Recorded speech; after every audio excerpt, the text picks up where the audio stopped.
department was very small, about 50 police officers, compared to nearly 700 today. The fire department greeted the expansion of the 50s with less than 50 firefighters. All firemen were trained to administer first aid. However, when rescue calls were received at the stations, paramedic units were not even a dream. So the men grabbed a resuscitator and used whatever car was available to reach the rescue scene. They didn't have any rescue trucks.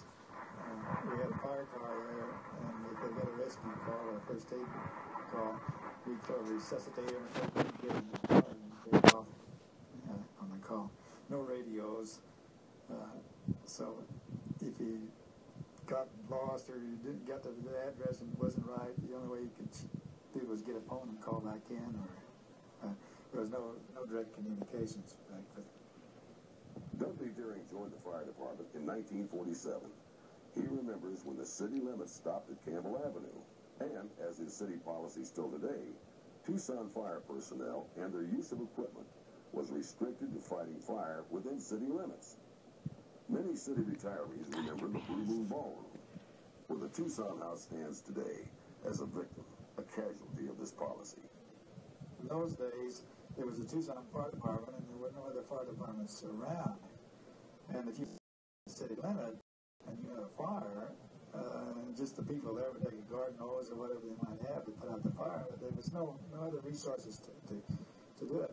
Well, it was a pretty strict rule, you know, that you wouldn't cross the boundary. And as you're mentioning, I recall one incident, for example, that at that time, I think the city limits was Campbell Avenue, and we had a call that it was in the evening, and this house was really burning. And we pulled up, and it was across the street from the city limits. And so we pulled up there, and we stopped, and the officer in charge at the time in the morning said we couldn't do anything about it. We couldn't go fight it. And we were standing there, we were sitting there with the truck.